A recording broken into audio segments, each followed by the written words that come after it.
उपनिर्वाचनका लागि उम्मेद्वारहरूले गराए उम्मेदवारी दर्ता, कसले दिए उम्मेदवारी, यो सम्बन्धी विस्तृत जानकारी आजको समाचारमा हेर्नुहोस्। सुनसरीमा शनिबार पनि कर्फ्यू।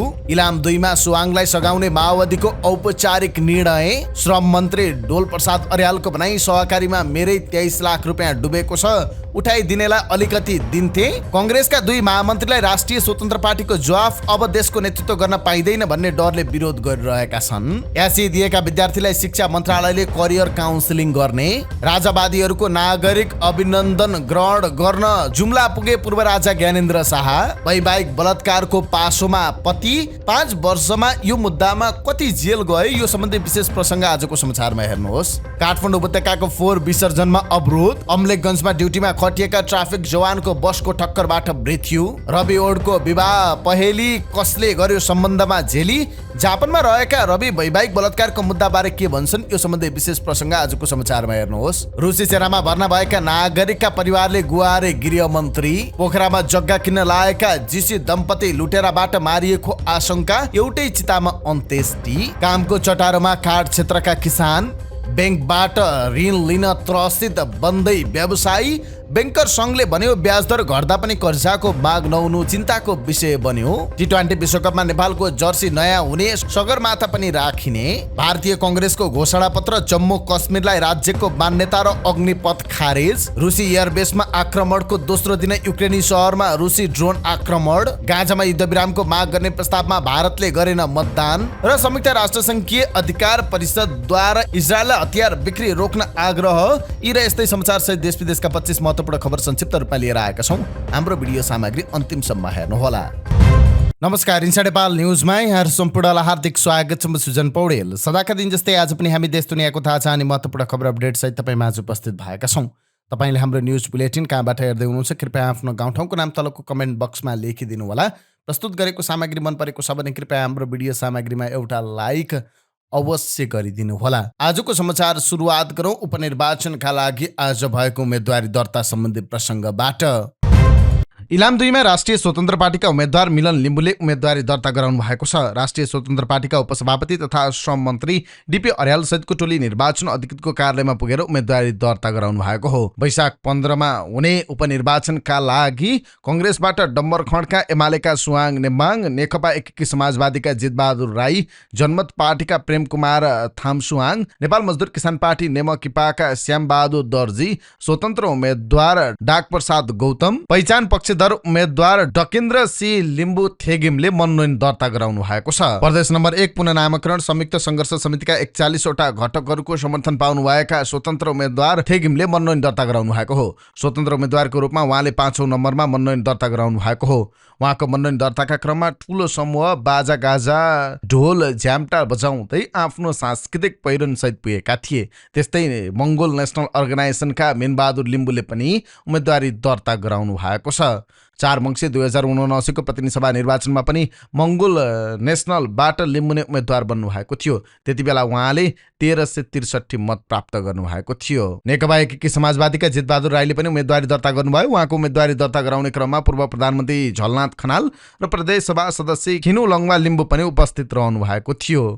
फेसबुकमा राखेको भिडियोका कारण सुरु भएको विवादले स्थिति अशान्त बनेपछि सुनसरीका 5 वटा पालिकामा शनिबार पनि कर्फ्यू जारी रहेको छ। कर्फ्यूका बीच अवस्था सामान्य बन्दै गइरहेको छ। 2 समूह बीचको झडपले उग्र रूप लिएपछि शुक्रबार बेलुकाबाट जिल्ला प्रशासन कार्यालय सुनसरले इनरुवा नगरपालिका, भोकरा नरसिंह गाउँपालिका, हरिनगर गाउँपालिका, देवानगञ्ज गाउँपालिका र कोशी गाउँपालिकामा अनिश्चितकालीन कर्फ्यू लगाएको थियो। कर्फ्यू हटाउनका लागि स्थानीय प्रशासनले सर्वदलीय छलफल आह्वान गरेको छ। छलफल जारी रहेको प्रहरी उपरीक्षक विपिन रेग्मीले बताउनु भयो। उहाँका अनुसार छलफलपछि कर्फ्यूका बारेमा निर्णय हुनेछ। शुक्रबार दिनभर अशान्त रहेको सुनसरीको दक्षिणी क्षेत्रको अवस्था कर्फ्यूका कारण शनिबार सामान्य रहेको थियो। प्रहरीको उपस्थिति बाक्लो बनाइएको थियो। हरिनगर गाउँपालिका 1 बुटामा बिहिबार एक युवकमाथि स्थानीयले कुटपिट गरेका थिए। कुटपिटको कारण भने फेसबुकमा राखेको भिडियो थियो। कुटपिटपछि हिन्दू र मुसलमान समुदायबीच विवाद भएको थियो। विवादका कारण बुटा क्षेत्र दिनभर अशान्त भएको थियो। बुटामा शुक्रबार भएको झडपमा पनि 10 जना आन्दोलनकारी र 18 जना प्रहरी घाइते भएका थिए। स्थिति नियन्त्रणमा लिन प्रहरीले असुर ग्यास र हवाई फायर गरेको थियो। बिहिबार राति पनि एक युवकलाई कुटपिट गरेको भन्दै स्थानीयले देवानगञ्जमा शनिबार बिहान टायर बालेर प्रदर्शन गरेका थिए। इलाम 2 मा आगामी वैशाख 15 हुने प्रतिनिधि सभा सदस्यको उपनिर्वाचनमा माओवादी केन्द्रले एमालेका उम्मेद्वार सुवाङ नेम्बाङलाई सघाउने औपचारिक निर्णय भएको छ। माओवादीका जिल्ला संयोजक अजय खम्बु र एमालेका जिल्ला अध्यक्ष महेश बस्नेतले संयुक्त रूपमा विज्ञप्ति जारी गर्दै सुवाङलाई मतदान गर्न अपिल गर्नुभएको छ। इलामका सन्दर्भमा प्रधानमन्त्री एवं माओवादी अध्यक्ष पुष्पकमल दाहाल प्रचण्ड र एमाले अध्यक्ष केपी शर्मा ओली बीच केन्द्रमै सुवाङलाई सघाउने समझदारी भएको विज्ञप्तिमा उल्लेख गरिएको छ। यो क्षेत्रमा पहिचानवादीहरूको समर्थनमा डकेन्द्र सिंह थेगिम, एमालेबाट स्वर्गीय सुभाष नेम्बाङका छोरा सुवाङ नेम्बाङ, कङ्ग्रेसबाट डम्बरबहादुर खड्का, राष्ट्रिय स्वतन्त्र पार्टीबाट मिलन लिम्बू, राप्रपाबाट लक्ष्मी नेउपाने लगायतले उम्मेदवारी दर्ता गर्नुभएको छ। राष्ट्रिय स्वतन्त्र पार्टीका उपसभापति समेत रहनुभएका श्रम, रोजगार तथा सामाजिक सुरक्षा मन्त्री डोलप्रसाद अर्यालले सहकारीमा आफ्नै 23 लाख डुबेको बताउँदै उठाइदिनेलाई 1-2 लाख रुपियाँ इनाम दिने घोषणा गर्नुभएको छ। मन्त्री अर्यालले शनिबार काठमाडौँमा आयोजित एक कार्यक्रमलाई सम्बोधन गर्दै भन्नुभयो, मैले 23 लाख रुपियाँ लगानी गरेको छु, त्यो सहकारीमा म ठगिएको छु, मलाई त्यो 23 लाख उठाइदिए हुन्थ्यो। बोल्ने सांसदहरूले, लेख्ने मिडियाका साथीहरूले 23 लाख मेरो उठाइदिउन्, बरु म उहाँहरूलाई अलिकति दिन्थे। उहाँले हाम्रो नयाँ कृषि सहकारीमा आफूले 23 लाख लगानी गरेको र अहिलेसम्म फिर्ता नपाएको दाबी गर्नुभयो। उहाँले सहकारीमा रहँदा आफूले उपाध्यक्ष हुनका लागि एउटा सही छाप गर्नु बाहेक अरू कुनै कारोबारमा सही नगरेको समेत दाबी गर्नुभयो। त्यसपछि संस्था कसरी चलाउने भनेर 70 पेजको प्रपोजल लिएर जाँदा आफूलाई नेतृत्व दिन नमानेपछि राजीनामा दिएर 23 लाख फिर्ता मागेको बताउनुभयो। तर उक्त रकम नपाएको उहाँको दाबी छ। आफूलाई हाम्रो नयाँ कृषि सहकारीमा मुछेपछि मन्त्री अर्यालले जेल भर्नकै लागि अपराधै नगरी कस्टडीमा जानुपर्छ भनेको खण्डमा जान तयार रहेको समेत बताउनुभयो। रासपा लक्षित टिप्पणी गर्ने सांसदहरूको अनियमितताको बारेमा खोज्न बाध्य नबनाउन चेतावनी दिनुभएको छ। शनिबार काठमाडौँमा आयोजित कार्यक्रममा बोल्दै उहाँले यस्तो चेतावनी दिनुभएको हो। उहाँले कुन राजनीतिक दलले सहकारी समस्या समाधानको बारेमा संसदमा आवाज उठायो भन्दै प्रश्न गर्नुभयो। उहाँले राष्ट्रिय स्वतन्त्र पार्टी इक्वाइल सहकारी भन्दै हिँड्ने सांसदहरूप्रति लक्षित गर्दै कुन सहकारीबाट पैसा झिकेर गाडी जग्गा किनेको र चुनाव जितेको छ भन्ने कुरा खोज्न नपरोस् भन्दै चेतावनी दिनुभयो। अनियमितताको बारेमा खोज्न राष्ट्रिय स्वतन्त्र पार्टीले पैसा दिएर खटाइरहनु नपर्ने उहाँको भनाइ थियो। उहाँले राष्ट्रिय स्वतन्त्र पार्टीले अहिलेसम्म नखोजेको जिकिर गर्दै खोज्नु परेको दिन सबै अनियमितताको भण्डाफोर हुने बताउनुभयो। उहाँले सहकारीको समस्या समाधानका लागि काम गर्न आह्वान गर्नुभयो। तपाईहरू जसले सहकारीको बारेमा राष्ट्रिय स्वतन्त्र पार्टीका नेताप्रति कुरा गरिरहनु भएको छ, एकपटक घरमा गएर आफ्नो लकर खोलेर हेर्नुहोस् कतिवटा सहकारीको खाता तपाईँहरूसँग छ, ती सहकारीको अवस्था के छ र तपाईँले के गर्नुभयो आजसम्म, ती सहकारीलाई प्रयोग गरेर हामीले खोज्न नपरोस्। तपाईँहरू इमान्दार हुनुहोस् भनेर मात्रै बसिरहेको हेरिरहेको हो। यसकारण मैले ती साथीहरूलाई, ती सांसदज्यूलाई, ती नेतृत्वलाई विनम्र अनुरोध छ, हामी सहकारीको समस्या समाधानका लागि काम गरौँ। सहकारी पीडितको पैसा फिर्ता गर्नेतिर सोच्ने कि मान्छेलाई जेलमा कोचेर उनीहरूको पैसा फिर्ता नगर्नेतिर जाने हो, उहाँले प्रश्न गर्नुभयो। श्रम मन्त्री अर्यालले सहकारी संस्थाका सञ्चालकलाई, लगानीकर्तालाई, बचतकर्तालाई कसरी रकम फिर्ता गर्नुहुन्छ भनेर सोध्न आवश्यक रहेको बताउनुभयो। सहकारीका बचतकर्तालाई जेलमा राखेर पीडितको बचत फिर्ता नहुने उहाँको भनाइ थियो। त्यस्तै मन्त्री अर्यालले राष्ट्रिय स्वतन्त्र पार्टी आएपछि देशको नेतृत्व गर्न आफ्नो पालो नआउने डरले कङ्ग्रेसका युवा नेताहरूले विरोध गरिरहेको आरोप लगाउनु भएको छ। उहाँले लोकतन्त्र सिकाउन खोज्ने कङ्ग्रेसले आफूलाई बोल्नका लागि मात्रै लोकतन्त्र ल्याएको हो भनी प्रश्न गर्नुभएको छ। मन्त्री अर्यालले कङ्ग्रेसका युवा नेताहरूलाई पार्टीका पुराना पुस्ता सकिएपछि आफूहरूले नै नेतृत्व गर्न पाइन्छ भन्ने भएको भए पनि राष्ट्रिय स्वतन्त्र पार्टी आइसकेपछि आफूहरूको अस्तित्व मेटिने र सरकारको नेतृत्व गर्न नपाइने डरले राष्ट्रिय स्वतन्त्र पार्टीप्रति आक्रमण गरिएको बताउनुभयो। उहाँले देशको नेतृत्व गर्न नपाउने छटपटीमा कङ्ग्रेसका युवा नेताहरू तडपिएको बताउनुभयो।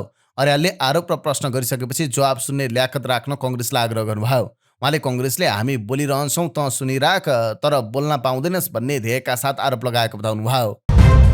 माध्यमिक शिक्षा परीक्षा एसई दिएर बसेका विद्यार्थीलाई शिक्षा मन्त्रालयले करियर काउन्सिलिङ गर्ने भएको छ। पत्रकार सम्मेलनमा बोल्दै शिक्षा विज्ञान तथा प्रविधि मन्त्री सुमना श्रेष्ठले विश्वविद्यालय अनुदान आयोगसँगको सहकार्यमा करियर काउन्सिलिङ कोचिङ दिने तयारी भएको बताउनु भएको छ। उहाँले भन्नुभयो कक्षा 11-12मा जे पढ्यो त्यही लाइनमा मात्रै जान पाइन्छ अथवा के गर्न सकिन्छ, त्योभन्दा फरक के अध्ययन गर्दा सहज हुन्छ भनेर विद्यार्थीलाई परामर्श दिने तयारी भइरहेको छ। विश्वविद्यालयको सम्बन्धित आङ्गिक क्याम्पसहरूको जनशक्ति परिचालन गरेर विद्यार्थीलाई करियर काउन्सिलिङ कोचिङ दिने मन्त्री श्रेष्ठले बताउनुभयो। मन्त्री श्रेष्ठले शिक्षा क्षेत्रमा गरिएको लगानी जति उपलब्धि नभएको बताउनुभयो। उहाँले भन्नुभयो मैले तथ्याङ्क हेरेँ, त्यो हेर्दा हामीले शिक्षामा जति पनि लगानी गरिरहेका छौँ त्यसको उपलब्धि प्राप्त भएको छैन भन्ने मलाई लाग्छ। श्रेष्ठले उपलब्धिमूलक बनाउनका लागि सबै किसिमको प्रक्रिया सुधार गर्दै जानुपर्ने बताउनुभयो। पूर्व राजा ज्ञानेन्द्र शाह जुम्ला पुग्नु भएको छ। जुम्लामा पूर्व राजा शाहलाई राप्रपा सांसद ज्ञानेन्द्र शाही सहित उहाँका समर्थकले विमानस्थल पुगेर स्वागत गरेका थिए। राप्रपा प्रवक्ता समेत रहनुभएका शाहीका अनुसार जुम्लाको सदरमुकाम खलङ्गामा पूर्व राजालाई राजावादीहरूले अभिनन्दन गर्ने कार्यक्रम रहेको थियो। पूर्व राजाले जुम्लाको चन्दननाथ र भैरवनाथको दर्शन गर्ने कार्यक्रम रहेको छ। पछिल्लो समय पूर्व राजा शाहको देश दौडा बढेको छ। श्रीमान श्रीमती बीच शारीरिक सम्बन्ध हुनु स्वाभाविक मात्र नभएर सृष्टिको निरन्तरताका लागि पनि आवश्यक हो। तर यसो भनेर श्रीमतीको इच्छा वा सहमति बिना शारीरिक सम्बन्ध राख्ने छुट श्रीमानलाई कानूनले दिएको छैन। आफ्नै श्रीमतीलाई बलात्कार गरेको आरोपमा तत्कालीन न्यायाधीश भुवन गिरी यति बेला मुद्दा पूर्वपक्षका लागि थुनामा छन्। उच्च अदालतले छाड्ने आदेश गरेपछि त्यस विरुद्ध जायरवाला आरती राहुल सर्वोच्च अदालत पुगेकी थिइन्। सर्वोच्च अदालतले बुधबार गिरीलाई थुनामा पठाउने निर्णय गर्दै तल्लो अदालतको आदेश बदर गर्यो र गिरी तत्काल पक्राउ परे। गिरी पक्राउ परेको तेस्रो दिन शुक्रबार नेपाली चर्चित रियालिटी शो नेपाल आइडलका पूर्व विजेता रवि ओड विरुद्ध वैवाहिक बलात्कारको जाहेरी दर्ता भएको समाचार सार्वजनिक भएको छ। रविकी श्रीमतीले चैत 20 गते कञ्चनपुर प्रहरीमा जाहेरी दिएपछि उनी विरुद्ध पक्राउ पर्ची पनि जारी भइसकेको छ। गायक ओड अहिले जापानमा छ। न्यायाधीश गिरी र गायक ओड आफ्नो क्षेत्रका स्थापित र प्रतिष्ठित व्यक्तित्वहरू भएको हुँदा यी दुई मुद्दाले जनमानसमा निकै चर्चा पाइरहेको छ। साथै धेरै मानिस अचम्मित पनि भइरहेका छन्। आफ्नै श्रीमतीसँग सम्बन्ध स्थापित हुँदा के को बलात्कार भन्ने आम मनोविज्ञान देखिन्छ। त्यसो त नेपालमा वैवाहिक बलात्कार सम्बन्धी कानुनी व्यवस्थाको इतिहास त्यति लामो छैन। श्रीमानले श्रीमतीको राजी खुसी बिना शारीरिक सम्बन्ध राख्दा कुनै पनि कानुन आकर्षित हुने अवस्था 17 वर्ष अगाडिसम्म थिएन। 2063 सालमा पहिलोपटक वैवाहिक बलात्कार कानुनमा उल्लेख गरेर सजायको व्यवस्था गरिएको हो। मुलुकी ऐनमा संशोधन गरेर वैवाहिक बलात्कारलाई समेटिएको थियो। यसअघि 2058 सालमा मीरा ढुङ्गानाले सर्वोच्च अदालतमा रिट दायर गर्नुभएको थियो। 2059 साल वैशाख 19 गते सर्वोच्च अदालतले ढुङ्गानाको पक्षमा फैसला गर्दै वैवाहिक बलात्कार सम्बन्धी कानुनी सजायको व्यवस्था गर्न आदेश गर्यो। त्यति बेला हाल सर्वोच्च अदालतमा न्यायाधीश रहनुभएकी सपना मल्ल प्रधानले पनि निवेदकको पक्षबाट बहस गर्नुभएको थियो। मुलुकी ऐनको जबरजस्ती करणीको परिभाषामा श्रीमती बाहेकका हकमा मात्र जबरजस्ती करणी हुने भन्ने उल्लेख थियो। तर जबरजस्ती करणी भनेको जबरजस्ती करणी नै हो, चाहे त्यो श्रीमानले श्रीमतीलाई नै किन नगरोस्। जहाँ सुरक्षित भनेर बसेको हुन्छ त्यही ठाउँमा अन्याय भयो भने त्यहाँ त्यो श्रीमती कसरी बस्न सक्छ भन्ने बुझेर मैले सर्वोच्च अदालतमा रिट दायर गरेको थिएँ। वरिष्ठ अधिवक्ता ढुङ्गानाको भनाइ छ। 2063 सालमा गरिएको संशोधनमा 3 देखि 6 महिनासम्म मात्र सजायको व्यवस्था गरिएपछि सर्वोच्च अदालतमा पुनः रिट पर्यो। 2 वर्षपछि सर्वोच्चले सजाय बढाउन आदेश गरे पनि कानुन संशोधनका लागि झन्डै 7 वर्ष लाग्यो। 2072 सालमा आएर वैवाहिक बलात्कार गर्नेलाई 3 देखि 5 वर्षसम्म सजाय हुने उल्लेख गरियो। सजायमा धेरै नै असमानता भयो भनेर हामीले नै सर्वोच्चमा रिट हालेका थियौँ, ढुङ्गानाले भन्नुभयो। मुलुकी ऐनलाई विस्थापित गर्न बनेको मुलुकी अपराध संहिता 2074ले श्रीमान विरुद्ध श्रीमतीको उजुरी दिन सक्ने र वैवाहिक बलात्कारमा सजाय हुने कानुनी व्यवस्था गरेको छ। मुलुकी अपराध संहिता 2074 को दफा 219 को उपदफा 4 मा वैवाहिक बलात्कारबारे उल्लेख छ। त्यसमा वैवाहिक सम्बन्ध कायम गरेको अवस्थामा पतिले पत्नीलाई जबरजस्तीकरण गरेमा 5 वर्षसम्म कैद सजाय हुने भनिएको छ। सोही दफाको उपदफा 2 ले कसैले कुनै महिलालाई निजको मन्जुरी नलिई करणी गरेमा जबरजस्तीकरण गरेको हुने भनी परिभाषित गरेको देखिन्छ। कानुन कार्यान्वयनमा आए तानै महिलाहरू आफ्ना अधिकार र श्रीमानबाट आफूमाथि भइरहेका अत्याचारबारे खुल्न थालेका हुन्। महाधिवक्ता कार्यालयको वार्षिक प्रतिवेदन अनुसार 2075 भदौ 1 गतेदेखि कार्यान्वयनमा आएको मुलुकी अपराध संहिताको पहिलो वर्ष वैवाहिक बलात्कारका 11 वटा मुद्दा देशभरका विभिन्न अदालतमा दर्ता भएका थिए। त्यसमध्ये त्यस वर्ष 2 वटा मुद्दाको मात्र फैसला भएकोमा दुवैमा आरोपीले सफाई पाए। गत आर्थिक वर्ष 2079-80 मा देशभरका जिल्ला अदालतमा वैवाहिक बलात्कारका 30 वटा मुद्दा दर्ता भएका थिए। त्यसमध्ये 27 मुद्दाको फैसला भएकोमा 9 जना दोषी र 19 जना निर्दोष ठहर भएको फैसला महाधिवक्ता कार्यालयको वार्षिक प्रतिवेदनमा उल्लेख छ। यस्तै उच्च अदालतमा 11 मुद्दा दर्ता भएकोमा 8 वटाको फैसला भएको थियो, जसमा 3 वटामा दोषी र 5 वटामा निर्दोष ठहर गरिएको थियो। त्यस वर्ष वैवाहिक बलात्कारको कसुरमा सर्वोच्च अदालतले एउटा फैसला गरेको थियो। 4 वटा मुद्दा सर्वोच्च पुगेकोमा एक मात्र फैसला भएको थियो, जसमा आरोपीले सफाई पाएका थिए। चालु आर्थिक वर्षको सुरुको 6 महिनामा श्रीमतीले श्रीमान विरुद्ध 30 वटा बलात्कारको मुद्दा दिएका छन्। सबैभन्दा बढी कोशी प्रदेशमा 10 वटा जाहेरी दर्ता भएका छन्। काठमाडौँ उपत्यकामा 7, सुदूरपश्चिममा 5 तथा गण्डकी, कर्णाली र लुम्बिनीमा 2-2 वटा जाहेरी दर्ता भएका छन्। मधेस र बागमती प्रदेशमा 1-1 वटा जाहेरी दर्ता रहेको प्रहरी प्रधान कार्यालयको भनाइ छ। गत आर्थिक वर्ष 2079-80 मा देशभर दर्ता भएका बलात्कारका 2387 जाहेरी मध्ये 59 वटा वैवाहिक बलात्कारसँग सम्बन्धित थिए। वैवाहिक बलात्कारका जाहेरी सबैभन्दा बढी काठमाडौँ उपत्यकामा दर्ता भएको देखिन्छ। त्यसपछि कोशी प्रदेश वर्ष सबैभन्दा कम दर्ता हुने वा कर्णाली रहेको छ। यता यस कानुनको दुरुपयोगको जोखिम बढी देखिएको छ। वैवाहिक बलात्कारको कानुनी व्यवस्थाले श्रीमतीसँग पनि जबरजस्ती यौन सम्बन्ध राख्न हुँदैन भन्ने सन्देश बलियोसँग स्थापित भएको छ। तर यसको दुरुपयोगको खतरा पनि उत्तिकै हुने विज्ञहरूले औँलाएका छन्। कस्तो अवस्थामा शारीरिक सम्बन्ध राख्दा जबरजस्ती बान्ने भन्ने आधारभूत प्रश्न हो, जुन निरूपण गर्नु न्यायाधीशका लागि पनि चुनौतीको विषय बन्दै आएको छ। कानुनले यसलाई ठोस रूपमा परिभाषित गरेको छैन। यद्यपि श्रीमतीको मन्जुरी बिनाको करणीलाई बलात्कार मान्ने भनिएको छ। तर केलाई मन्जुरी मान्ने भन्ने प्रश्न उठ्न सक्छ। त्यसमाथि कुनै पनि श्रीमानले श्रीमतीसँग शारीरिक सम्बन्ध कायम गर्दा मन्जुरीको प्रमाण राखेको हुँदैन। आपसी सम्बन्ध बिग्रिएपछि वा सम्बन्ध तोड्ने मनस्थितिमा पुगेपछि श्रीमतीले प्रतिशोधपूर्वक श्रीमानलाई वैवाहिक बलात्कारमा फसाइदिन सक्ने एक कानुन व्यवसायको भनाइ छ। उहाँले भन्नुभयो, वैवाहिक बलात्कार सम्बन्धी कानुनको सकारात्मक र नकारात्मक दुवै पक्ष छन्। सकारात्मक पक्ष भनेको यसले यौन सम्पर्कमा महिलाको पनि समान भूमिका र समर्थन हुनुपर्छ भन्ने स्थापित गरेको छ र पुरुषको एकल प्रभुत्वमा अंकुश लगाएको छ। तर कतिपय अवस्थामा महिलाले यो कानुनको दुरुपयोग गर्न सक्ने खतरा पनि हुन्छ। एक प्रकारले यो विवाहित पुरुषको घाँटीमा झुन्डिएको तरबार हो। समाजशास्त्री प्राध्यापक डाक्टर युवराज लुइटेल पछिल्ला दशकहरूमा नेपाली समाजले लिएको रूपान्तरण, महिला सशक्तिकरण र मिडियाको व्यापकताका कारण वैवाहिक बलात्कारका मुद्दा बढिरहेको बताउनुहुन्छ। महिलाले सम्बन्ध के हो र बलात्कार के हो भन्ने बारे बुझ्न थालेपछि यस्ता घटना बाहिर आउन थालेको देखिन्छ। पक्कै पनि यसमा मिडियाको सहज पहुँच र महिला सशक्तिकरणले ठूलो भूमिका खेलेको छ, लुइटेलको भनाइ छ। आपसी सम्बन्ध बिग्रिएपछि वैवाहिक बलात्कारको मुद्दा हाल्ने प्रविधि बढ्न सक्ने खतरा उहाँले औलाउनु भएको छ। अरू कारणले श्रीमानसँग छुटिनु पर्दा पनि वैवाहिक बलात्कारको झुटो मुद्दा हाल्न सक्ने जोखिमलाई नजरअन्दाज गर्न सकिन्न, समाजशास्त्री प्राध्यापक डाक्टर लुइटेलको भनाइ छ।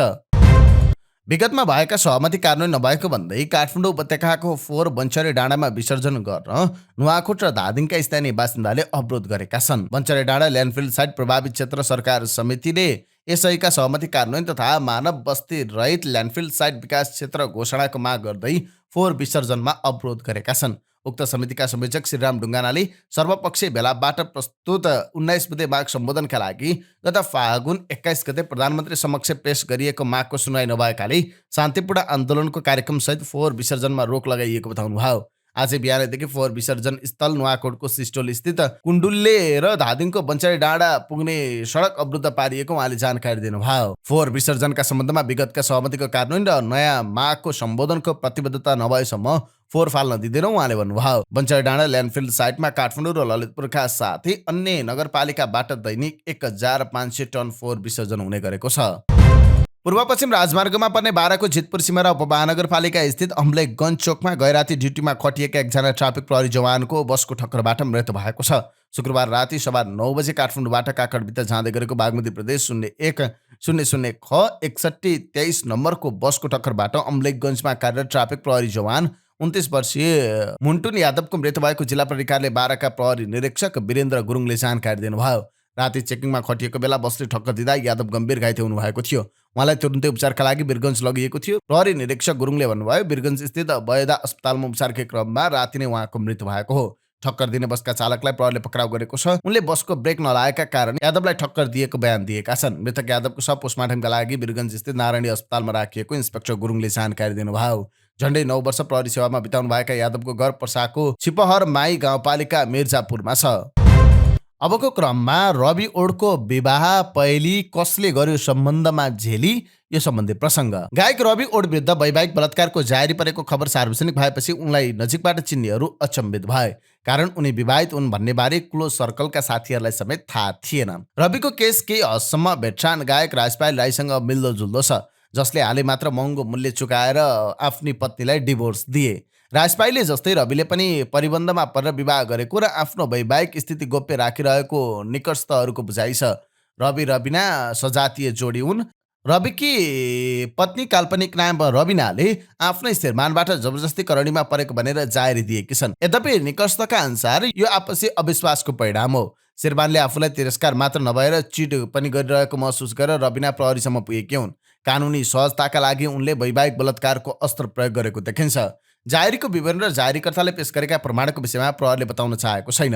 वैवाहिक बलात्कारको मुद्दा मात्र भनिएको छ। यद्यपि प्रहरी स्रोतका अनुसार रविले आफूलाई प्रेम विवाह गरे तापनि श्रीमतीको रूपमा व्यवहार नगरेको, समय नदिएको र जिम्मेवारी ननिभाएको आरोप जाहेरीमा लगाइएको छ। रवि र रविनाको चिन्जान पुरानो हो। रविले दोस्रो नेपाल आइडलमा भाग लिनु अगाडि नै आफूहरू प्रेममा रहेको रविनाको भनाइ छ। नेपाल आइडलको उपाधि जितिसकेपछि रविको व्यवहारमा परिवर्तन आएको उनले बताएकी छन्। रवि र रविनाको कहिले विवाह भयो भन्ने खुल्न सकेको छैन। उनीहरूले औपचारिक रूपमा विवाह गरेको कसैलाई जानकारी पनि छैन। तर उनीहरूको विवाह दर्ता भने भइसकेको छ। त्यसैले उनीहरू आधिकारिक पति पत्नी रहेकोमा शङ्का छैन। मुद्दा दिनु अघिसम्म रविना पतिकै घरमा बसिरहेकी थिइन्। रवि र रविनाको विवाद यसअघि पनि प्रहरीमा पुगिसकेको थियो। केही समय अगाडि रविले एकजना मोडलको तस्बिर सामाजिक सञ्जालमा पोस्ट गर्दै समथिङ न्यू भनेर लेखेका थिए। उनको यो पोस्ट चाँडै रिलिज हुन लागेको म्युजिक भिडियोसँग सम्बन्धित थियो, तर मोडलको तस्बिर फेसबुकमा हालेपछि रबिनाले अनावश्यक रूपमा सशङ्कित भइन्। यो विषयमा उनीहरूको झगडा परेको थियो। झगडाका क्रममा रविले आफूलाई हातपात गरेको भन्दै रबिनाले प्रहरी गुहारेकी थिइन्। प्रहरीले दुवैलाई राखेर मिलापत्र गराएको थियो। अहिले मुद्दा दायर हुँदा पनि रवि जापानमा छन्। उनी साङ्गीतिक कार्यक्रमका लागि युएबाट जापान गएका हुन्। रविले आफूमाथि लगाइएको वैवाहिक बलात्कारको आरोप अस्वीकार गरेका छन्। काठमाडौँमा रहेका साथीभाइले उनलाई जापानमा सम्पर्क गरेर यथार्थ बुझ्ने प्रयास गरेका थिए। साथीभाइसँगको कुराकानीमा रविले परिबन्धमा परेर विवाद दर्ता गरे पनि आफूहरूबीच कुनै पनि किसिमको शारीरिक सम्पर्क नभएको बताएका छन्। रविका दाबीहरूमा सबैभन्दा पहिलो युवती आफूप्रति पहिल्यैबाट क्रेजी भएको तर आफू उनीसँग प्रेममा नपरेको, दोस्रो आफ्नो असहमतिका बावजुद युवती केही समयदेखि बल जप्ती घरमा आएर बस्न थालेको, त्यस्तै तेस्रो युवतीले निरन्तर दबाव र ब्ल्याकमेलिङ गरेपछि बाध्य भएर विवाह दर्ता गरेको, त्यस्तै बलात्कार त परै जाओस् आफूले इच्छा विपरीत टच पनि नगरेको, अहिलेसम्म कुनै खाले शारीरिक सम्पर्क नगरेको। रविका यी दाबीहरू पूर्ण विश्वसनीय भने छैनन्। वैवाहिक बलात्कारको आरोप अतिरञ्जित हुन सक्ला, तर एक युवती जबरजस्ती पुरुषको घरमा आएर बस्नु अनि विवाह दर्ता गर्न बाध्य पार्नु व्यावहारिक रूपमा सम्भव हुँदैन। यद्यपि रविले नेपाल आएर कानुन व्यवसायीसँग सल्लाह पश्चात योभन्दा फरक बयान दिन पनि सक्छन्। अब के गर्छन् त रवि? रवि विरुद्ध अदालतले पक्राउपर्ची जारी गरिसकेको छ र प्रहरीले उनको खोजी भइरहेको पनि बताएको छ। सकेसम्म उनी आफै प्रहरीमा उपस्थित भएर मुद्दाको सामना गरून् भन्ने प्रहरीले चाहेको छ। जापानमा रहेका रवि त्यहाँबाट अमेरिका जाने सेड्युल थियो, तर नयाँ परिस्थिति विकसित भएको हुँदा नेपाल फर्किने के पूर्व निर्धारित कार्यक्रम अनुसार अमेरिका नै जाने भन्ने निर्णय उनले लिइसकेका छैनन्। पक्राउपर्ची जारी भएको व्यक्तिले विदेशमा गएर स्टेजमा साङ्गीतिक प्रस्तुति दिनु असामान्य हुनेछ, त्यसैले उनी नेपाल फर्किएर मुद्दा फेस गर्नु, अझ त्योभन्दा श्रीमतीसँग नयाँ समझदारी कायम गरेर जारी फिर्ताको वातावरण बनाउनु बुद्धिमानी हुने सुझाव उनका निकटस्थहरूले दिएका छन्। www.nepalpress.com को सहयोगमा यो सामग्री तपाईँमाझ प्रस्तुत गरेका छौँ। प्रधानमन्त्री तथा नेकपा माओवादी केन्द्रका अध्यक्ष पुष्पकमल दाहाल प्रचण्डले पार्टीमा पूर्व मन्त्री एवं माओवादी केन्द्रका नेता पुष्पबहादुर बोगटीको सधैँ अभाव महसुस हुने गरेको बताउनु भएको छ। पार्टी केन्द्रीय कार्यालय पेरिस डाँडामा पुष्पबहादुर बोगटी स्मृति प्रतिष्ठानको 8औं वार्षिक साधारण सभा तथा स्मृति दिवस समारोहलाई शनिबार सम्बोधन गर्दै प्रधानमन्त्री दाहालले इमान्दार र सादगी नेता बोगटीको अभाव भइरहेको बताउनु भयो। प्रधानमन्त्री दाहालले भन्नुभयो, पुष्पबहादुर बोगटी एक इमान्दार नेता हुनुहुन्थ्यो। उहाँको सम्पूर्ण जीवन त्याग र निष्ठाले भरिपूर्ण छ। बोगटी एक सहयोगी भावनाको आफ्नो जिम्मेवारीप्रति प्रतिबद्ध, सक्षम र संलयनकारी नेता हुनुहुन्थ्यो। बोगटीको निधनपछि पार्टीमा संलयनको अभाव महसुस हुने गरेको प्रधानमन्त्री दाहालले स्मरण गर्नुभयो। अप्ठ्यारो परेको बेला उहाँले संलयन गर्नुहुन्थ्यो, पार्टीमा उहाँको अभाव खड्किरहन्छ। कार्यक्रममा माओवादी केन्द्रका सचिव गिरिराजमणि पोखरेल, प्रतिनिधि सभामा माओवादी केन्द्रका प्रमुख सचेतक हितराज पाण्डे, राष्ट्रिय सभा सदस्य श्रीकृष्ण अधिकारी, नेता पुष्प विक्रम मल्ल, बोगटीकी पत्नी राममाया बोगटी लगायतको उपस्थिति रहेको थियो। ललितपुरको एक मेटल उद्योगमा आगलागी भएको छ। ललितपुर महानगरपालिका 23 स्थित सिक्मा मेटल इन्टेक्स प्रालीमा शनिबार बिहान 6 बजे भएको आगलागीमा एकजनाको जलेर मृत्यु भएको छ। जलेको अवस्थामा एकजना फेला परेको तर पहिचान हुन नसकेको जिल्ला प्रहरी कार्यालय ललितपुरका एसपी नरेश राज सुवेदीले जानकारी दिनुभयो। मृतकको पहिचान हुन सकेको छैन। विद्युत सर्ट भएर आगलागी भएको अनुमान गरिएको छ। एसपी सुवेदीले भन्नुभयो, आगलागीबाट करिब 10 लाख रुपियाँ बराबरको क्षति भएको अनुमान छ। रुसी सेनामा भर्ना भएका नेपाली नागरिकका परिवारका सदस्यले जीवन रक्षाका लागि उपप्रधान तथा गृहमन्त्री रवि लामिछाने समक्ष आग्रह गरेका छन्। रुसी सेनामा आबद्ध नेपालीको जीवन रक्षार्थ अभियानले युक्रेनसँगको युद्धका क्रममा रुसी सेनामा भर्ना भएका नेपालीहरूको जीवन रक्षा र सकुशल देश फिर्ताको पहल गरिदिन उपप्रधान तथा गृहमन्त्री लामिछानेसँग आग्रह गरेका छन्। केही पीडित परिवारले लामिछानेलाई 11 बुँदे मागसहितको ध्यानकर्षण पत्र बुझाउँदै सकुशल उद्धार, मृतकका आश्रित परिवारलाई राहत, मृतक भनिएका तर पुष्टि नभएकाको अवस्था सार्वजनिक, बेपत्ताको खोजी, युक्रेनमा रहेका युद्धबन्दीको उद्धार र घाइतेको उपचारबारे सरकारलाई गम्भीर हुन आग्रह गरेका छन्। पीडित परिवारका सदस्यसँगको कुराकानीका क्रममा मन्त्री लामिछानेले समस्याबारे आफू पूर्ण जानकारी रहेको बताउनुभयो। उहाँले अन्तर्देशीय संलयन प्रभावकारी नहुँदा समस्या भएको बताउनुभयो। यसबारे प्रधानमन्त्री पुष्पकमल दाहाल प्रचण्डसँग तत्काल छलफल गर्ने जानकारी पनि उहाँले दिनुभयो। तपाईहरूको पीडाबारे पूर्ण जानकारी छु। नेपालभित्रै पनि संलयन अभावका कारण थप पीडा खेप्नु परेको छ। यसबारे कसरी संलयन गर्न सकिन्छ आज भोलि नै प्रधानमन्त्रीसँग छलफल गर्छु, लामिछानेले भन्नुभयो। रुसी सेनामा रहेका आफन्तलाई सकुशल फर्काइदिन भन्दै केहीले आफूसँग पैसा लिएको भन्दै पीडितले तिनलाई पक्राउ गरेर गृहमन्त्री समक्ष माग गरेका छन्। 6 दिन अगाडि हत्या गरिएका पर्वतको जलजलाका दम्पतिको एउटै चितामा बिहिबार अन्त्येष्टि भयो। प्रदेशमा भएका छोराहरू घर फर्किएपछि पोस्टमार्टम गरेर प्रहरीले बाआमाको शव लगाएको थियो। पर्वतको जलजला गाउँपालिका 2 मल्लाज द गाउँका 69 वर्षीय सूर्यबहादुर जीसी र उनकी पत्नी 67 वर्षीय कमला जीसीको सोमबार राति धारिलो हतियार प्रहार गरी हत्या भएको थियो। तीन भाइ मध्ये दुई छोरा कोरियामा र एक भाइ बेनीमा बस्दै घरमा भएका बाआमाकै हत्या भयो, तर हत्या कसले गर्यो भने प्रहरले पत्ता लगाउन सकेको छैन। तर जीसी परिवारले एक सातापछि कास्कीको पोखरामा जग्गा किन्दै थिए। जग्गा पास गर्ने मिति नजिकै गर्दा रकम जुटाइरहेका थिए। त्यही रकम लुट्ने उद्देश्यले दम्पतिको हत्या भएको हुन सक्ने प्रहरीको अहिलेसम्मको अनुसन्धानको निष्कर्ष छ।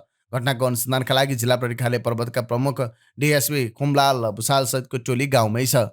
दम्पतिको हत्या सम्पत्ति लुट्ने उद्देश्यले भएको निष्कर्षमा पुगेको प्रहरीलाई हत्या कसले गर्यो भन्ने पत्ता लगाउन भने सकस परिरहेको छ। जीसी परिवारको बारेमा जानकारबाटै हत्या भएको देखिन्छ। घटनाको खबर पाएदेखि नै हामी विभिन्न कोणबाट अनुसन्धान गरिरहेका छौँ, तर अहिले नै हत्यामा संलग्न बारे निचोडमा पुगिसकेका छैनौँ। शङ्कास्पद व्यक्तिलाई नियन्त्रणमा लिएर सोधपुछ गरिरहेका छौँ, डिएसपी भुसालले भन्नुभयो। घटनास्थलमा गण्डकी प्रदेशका प्रहरी प्रमुख डिआइजी विकास राज खनाल सहितको टोली पनि पुगेको थियो।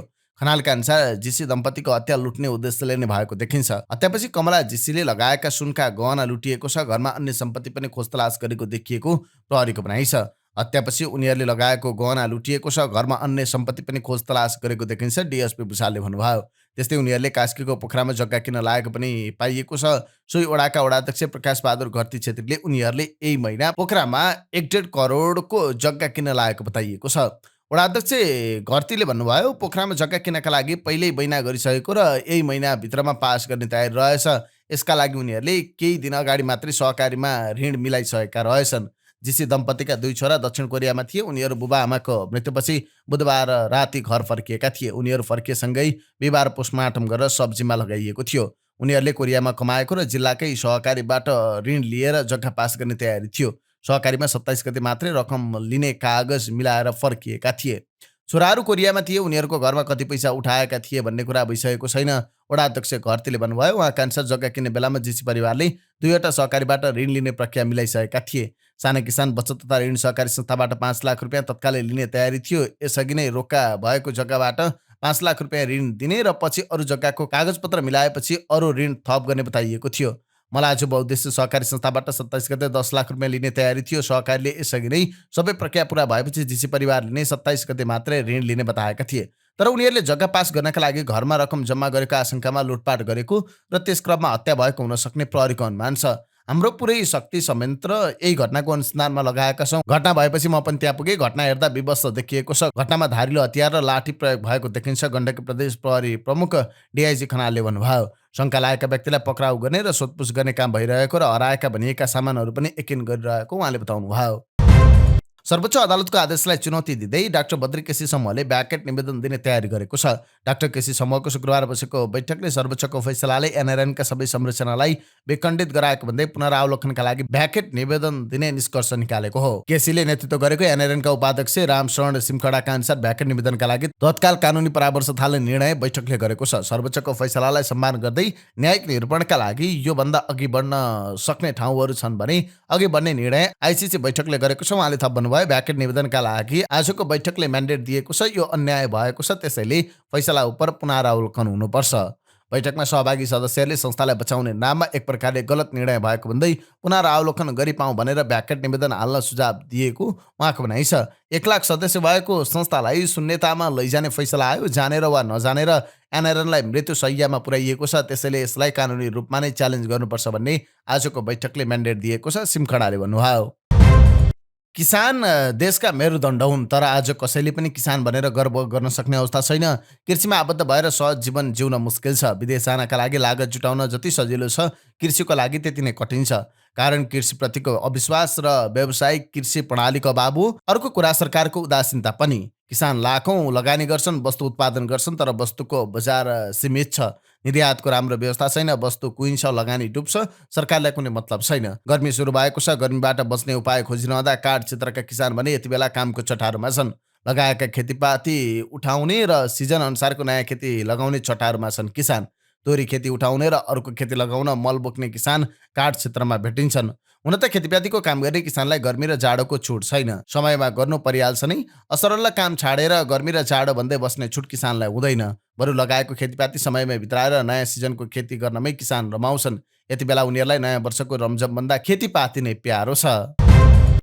कुनै समय थियो ब्याङ्कबाट ऋण पाउँदा व्यवसायीहरू खुसी हुन्थे, तर अहिले अवस्था यस्तो बनेको छ कि बरु एक साग कम खाइन्छ, तर सम्भव भएसम्म ब्याङ्कको लोन लिन्न भन्ने मानसिकतामा साना व्यवसायीहरू पुगेका छन्। यता नेपाल ब्याङ्कर्स सङ्घले ब्याज दर घट्दा पनि कर्जाको माग नबढ्नु चिन्ताको विषय भएको बताएको छ। सङ्घले आयोजना गरेको पत्रकार सम्मेलनमा सङ्घका अध्यक्ष सुनिल केसीले कर्जाको माग नबढ्नु ब्याङ्कका लागि मात्र नभई समग्र अर्थतन्त्रका लागि पनि चिन्ताको विषय भएको बताउनु भएको छ। अहिले ब्याङ्कमा 500 अर्ब लगानी योग्य रकम रहेको र ब्याज दर पनि घटिरहेको सन्दर्भमा कर्जाको माग नहुनु चिन्ताको विषय रहेको उहाँको भनाइ थियो। उहाँका अनुसार चालु आर्थिक वर्षको चैत 16 गतेसम्म कर्जाको वृद्धि दर 4.17% मात्र रहेको छ।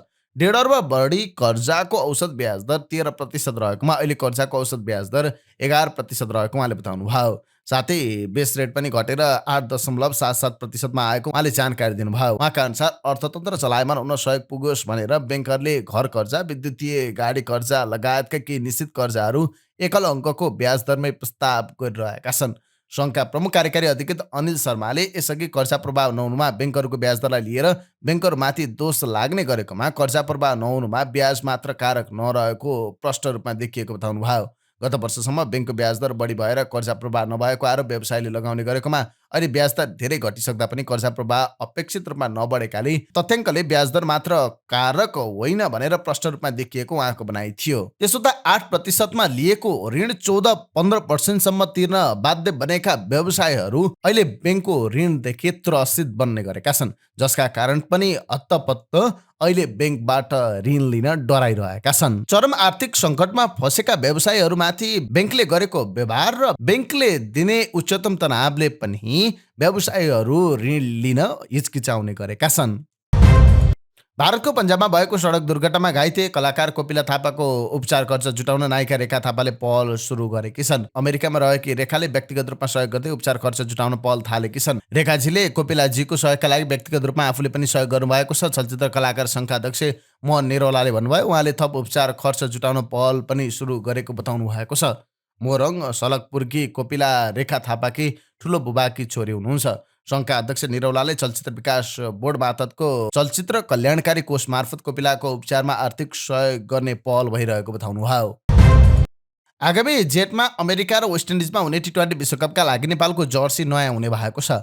नेपाल क्रिकेट सङ्घ क्यानले टी20 विश्वकपको जर्सी तयार गरिसकेको छ। क्यानले चाँडै नै औपचारिक कार्यक्रम गरेर जर्सी सार्वजनिक गर्ने तयारी गरेको छ। नयाँ जर्सीको सबैभन्दा तल गैँडा र सगरमाथा हुनेछ। रातो हल्का मधुरो र सेतो रङमा हुनेछ। बीचमा नेपाल लेखिएको हुनेछ। बीचको भागको रङ निलो हुनेछ। बायाँतर्फ क्यान र दायाँतर्फ टी20 विश्वकपको लोगो हुनेछ। कलर अर्थात् घाँटीको भाग रातो रङमा हुनेछ। दुवै भागतर्फ बाउला अर्थात् हातमा नेपालको झन्डा हुनेछ। एकतर्फ केल्मीको लोगो हुनेछ। पछाडिको अधिकांश भाग निलो रङमा हुनेछ। जर्सी नम्बर माथि खेलाडीको नाम हुनेछ। तल्लो भागमा सगरमाथा नै हुनेछ। जर्सी वर्तमान सिनियर टोलले लगाएको भन्दा फरक बनाइएको छ। टी20 विश्वकपको समूह डीमा दक्षिण अफ्रिका, श्रीलङ्का, बङ्गलादेश, नेदरल्यान्ड र नेपाल छन्। शीर्ष 2मा रहने हरेक समूहका 2 टोली सुपर 8मा पुग्नेछ। नेपाल सन् 2014 पछि पहिलो पटक टी20 विश्वकप खेल्नेछ। अब के अन्तर्राष्ट्रिय प्रसङ्ग। लोकसभा चुनावका लागि भारतीय कङ्ग्रेसले घोषणापत्र सार्वजनिक गरेको छ। यस घोषणापत्रलाई उसले न्यायपत्र नाम दिएको छ। घोषणापत्रमा कङ्ग्रेसले पिछडिएका समुदाय तथा अल्पसङ्ख्यकका लागि आरक्षण बढाउने बताएको छ। संविधान संशोधन गरेर भए पनि आरक्षण बढाउने उसको प्रतिबद्धता छ। कङ्ग्रेसको सरकार बनेको स्थितिमा न्यूनतम समर्थन मूल्यको कानुनी सुनिश्चितता गर्ने प्रतिबद्धता घोषणापत्रमा व्यक्त गरिएको छ। कङ्ग्रेस मुख्यालयमा सोनिया गान्धी, राहुल गान्धी र कङ्ग्रेसका अध्यक्ष मल्लिकार्जुन खड्गेको उपस्थितिमा घोषणापत्र जारी गरिएको हो। घोषणापत्र सार्वजनिक गर्दै नेता राहुल गान्धीले भारतले चाहेको परिवर्तन कङ्ग्रेसको घोषणापत्रमा उल्लेख गरेको जिकिर गरेका छन्। चुनावी प्रतिस्पर्धामा विपक्षीलाई दबाउने सत्ता पक्षको रणनीति भए पनि आफूहरू नडराएको उनको अभिव्यक्ति थियो। नरेन्द्र मोदीले इलेक्टोरल बन्डको विषयमा समेत विपक्ष विरुद्ध विभिन्न आरोप लगाएका छन्। 400 को लक्ष्य लिएर हिँडेका उनी निकै डराएको अवस्था छ। 160 देखि 180 सिट भयो भने पनि डुङ्गा तर्छ भन्ने उनको अभिप्राय छ। भारतले जे चाहेको छ कङ्ग्रेसको घोषणापत्रमा यही छ उनले भनेका छन्। घोषणापत्रमा कङ्ग्रेसले विभिन्न विषयमा सुनिश्चितताको प्रतिबद्धता जनाएको छ। आर्थिक रूपमा कमजोरलाई रोजगारी, शैक्षिक संस्थामा 10% अनुदान, सबै समुदाय धर्मावलम्बीलाई समान व्यवहारको प्रतिबद्धता कङ्ग्रेसले गरेको छ। आफ्नो दलले सरकार बनाएमा सबैलाई फाइदा पुग्ने उसको जिकिर छ। कङ्ग्रेसले केन्द्र सरकारमा 30 लाख पद रिक्त रहेकाले त्यसलाई पूर्ति गर्ने घोषणापत्रमा उल्लेख गरेको छ। त्यस्तै राजस्थानको चिरञ्जीवी योजना झैँ पुरा देशमा 25 लाख रुपियाँ बराबरको स्वास्थ्य बिमा लागू गर्ने कङ्ग्रेसको प्रतिबद्धता छ। फास्ट ट्र्याक अदालतको गठन गरेर पीडितहरूलाई आर्थिक सहायताको सुनिश्चितता गर्ने कङ्ग्रेसको घोषणापत्रमा भनिएको छ। स्टार्टअपका लागि आर्थिक स्रोत सुनिश्चित गर्ने र 40 वर्षभन्दा कम उमेरका लागि स्वरोजगारका विभिन्न तालिम उपलब्ध गराइने बाचा कङ्ग्रेसको छ। डिजिटल शिक्षाका लागि 9 देखि 12 कक्षासम्मका विद्यार्थीका लागि मोबाइल फोन उपलब्ध गराउने कङ्ग्रेसको भनाइ छ। त्यस्तै 21 वर्षभन्दा कम उमेरका प्रतिभावान खेलाडीलाई मासिक 10,000 भत्ता उपलब्ध गराउने घोषणापत्रमा उल्लेख छ। महालक्ष्मी योजना सुरु गर्दै प्रत्येक गरिब परिवारका लागि बिना शर्त प्रत्येक वर्ष महिलाहरूलाई 1 लाख रुपियाँ उपलब्ध गराउने घोषणापत्रमा प्रतिबद्धता जनाइएको छ। त्यस्तै सन् 2025सम्म केन्द्रीय सरकारको रोजगार मध्ये आधा रोजगार महिलाको निम्ति आरक्षित हुने कङ्ग्रेसको प्रतिबद्धता छ। त्यस्तै अग्रपङ्क्तिमा काम गर्ने स्वास्थ्यकर्मी, बारुद यन्त्र लगायत अन्य अग्रपङ्क्तिमा खटिने श्रम शक्तिको तलब भत्ता 2 गुणाले बढाउने कङ्ग्रेसको भनाइ छ। मजदुरहरूको ज्याला न्यूनतम 400 रुपियाँ बनाउने कङ्ग्रेसको घोषणापत्रमा लेखिएको छ। कसैको पनि भोजन, पहिरन र विवाह नितान्त व्यक्तिगत मामिला भएकाले त्यसमा कुनै पनि हस्तक्षेपकारी कानुन रहेको अवस्थामा त्यसलाई खारेज गर्ने र कङ्ग्रेसको सरकार आएमा कुनै हस्तक्षेप नगर्ने बताएको छ। त्यस्तै सदनमा हप्ता 1 दिन विपक्षीको एजेन्डामा छलफल हुने, मतदानमा विद्युतीय यन्त्र प्रयोग भए पनि त्यसबाट कागज प्रिन्ट गरेर मत तर्जु गर्ने, चुनावी बन्ड, सार्वजनिक सम्पत्ति अपचलन लगायतका मुद्दामा खुफिया अनुसन्धान असफल रहेकाले त्यसको न्यायिक जाँच गर्ने प्रतिबद्धता कङ्ग्रेसको छ। त्यस्तै कङ्ग्रेसले अग्निपथ योजना रद्द गर्ने र भर्तीको पुरानै व्यवस्था लागू गर्ने भएको छ। त्यस्तै जम्मू कश्मीरलाई राज्यको मान्यता दिने उसको घोषणापत्रमा भनिएको छ। दिल्ली सरकार सम्बन्धी अधिनियम 1991 संशोधन गर्दै दिल्लीको मन्त्रीपरिषदसँगको सल्लाह र सहायतामा काम गर्ने कङ्ग्रेसको बाचा छ। उसले पुडुचेरीलाई समेत पूर्ण राज्यको दर्जा दिने भनेको छ। कङ्ग्रेसको घोषणापत्रमाथि भाजपाले प्रतिक्रिया दिएको छ। प्रधानमन्त्री नरेन्द्र मोदीले राजस्थानको चुनावी सभामा भनेका छन्, अन्य दलको झैँ भाजपाले घोषणापत्र ल्याउँदैन, हामी त सङ्कल्प पत्र लिएर जनतामाझ आउँछौँ। भाजपाका प्रवक्ताले घोषणापत्रमा राखिएका तस्बिर नै विदेशको रहेको जिकिर गरे। राहुल गान्धीले यसअघि पनि महिलाहरूलाई 72,000 रुपियाँ भारू दिने प्रतिबद्धता जनाए पनि केही नदिएको उनको भनाइ थियो। युक्रेनको खार्किभ शहरमा रूसी ड्रोन आक्रमणमा परि कम्तीमा 6 जनाको मृत्यु भएको छ। त्यहाँका मेयरका अनुसार इरानमा निर्मित साइद ड्रोनले शनिबार बिहान केही अपार्टमेन्ट ब्लकहरूसहित धेरै भवनहरूमा प्रहार गरिएको थियो। खार्किभ रुसी सिमानाको सबैभन्दा नजिकको युक्रेनी सहर हो। पछिल्लो समय रुसले आफ्नो आक्रमणलाई तीव्र बनाएको छ। युक्रेनी अधिकारीहरूले भविष्यमा यो सहरमा रुसले आक्रमण गर्न सक्ने बताएका छन्। संयुक्त राष्ट्रसङ्घीय मानवाधिकार परिषद गाजामा युद्धविरामको माग गर्ने प्रस्तावमा भारत मतदान गर्नबाट अलग रह्यो। मतदानमा भारत सहित 13 देशले भाग लिएनन्। 28 देशले पक्षमा मतदान गरे भने अमेरिका र जर्मनी सहित 6 देशले विपक्षमा मतदान गरे। परिषदले 5 वटा प्रस्ताव पारित गरेको छ। त्यसमा गाजापट्टिको घेराबन्दी हटाउन माग गर्ने प्रस्ताव पनि समावेश छ। अमेरिकी सहर न्युयोर्कमा भूकम्प गएको छ। न्युयोर्क टाइम्सका अनुसार त्यसको तीव्रता 4.8 म्याग्निच्युड रहेको थियो। अमेरिकी समयअनुसार शुक्रबार बिहान 10:20 गएको यो भूकम्पको धक्का फिलाडेल्फिया र बोस्टनसम्म महसुस गरिएको थियो। घटनापछि केही समय पूर्वी तटीय क्षेत्रका धेरै विमानस्थलबाट उडानहरू रोकिएका थिए। हालसम्म भूकम्पबाट कुनै क्षति नभएको प्रहरीले जनाएको छ। संयुक्त राष्ट्रसङ्घ मानवाधिकार परिषदले इजरायललाई हतियार बिक्रीमा रोक लगाउन माग गर्ने विषयमा बहस गरिरहेको छ। निर्बाध हतियार खरिद बिक्रीको परिणाम स्वरूप भएको गाजा युद्धले 33,000 भन्दा बढी प्यालेस्टिनीको ज्यान गएको छ। मार्नेमा अधिकांश सर्वसाधारण नागरिक रहेका छन्। आग्रह स्वीकृत भएमा संयुक्त राष्ट्रसङ्घको शीर्ष आधिकारिक निकायले घेराबन्दी गरिएको प्यालेस्टाइनी क्षेत्रलाई रक्तपातपूर्ण युद्धको स्थितिलाई रोक्न सफल हुनेछ। मस्यौदाले सम्बन्धित देशहरूलाई इजरायलमा हतियार तथा अन्य सैन्य उपकरणको बिक्री हस्तान्तरण रोक्न आग्रह गरेको छ। मस्यौदाको आवश्यक अन्तर्राष्ट्रिय मानवीय कानुनको उल्लङ्घन रोक्नका लागि महत्त्वपूर्ण रहेको परिषदले जनाएको छ। यिनै समाचार सामग्री सहित हामी समाचारको अन्त्यमा आइपुगेका छौँ। प्रस्तुत गरेको समाचार सामग्रीमा तपाईँको केही टिका टिप्पणी भए तलको कमेन्ट बक्समा लेखिदिनु होला। दैनिक रूपमा सत्य अनि तथ्य खबर अपडेटका लागि हाम्रो यस युट्युब च्यानललाई सब्स्क्राइब गर्न नबिर्सिनु होला। हाम्रो बिहानी न्युज बुलेटिन हरेक दिन बिहान 5 बजे हाम्रो यस युट्युब च्यानलमा हेर्न सक्नुहुन्छ। जहाँ जाँदै प्रस्तुत गरेको सामग्री मन परेको छ भने कृपया हाम्रो भिडियो सामग्रीमा एउटा लाइक अवश्य गरिदिनु होला। तपाईँको बाँकी पल सुखद रहोस्।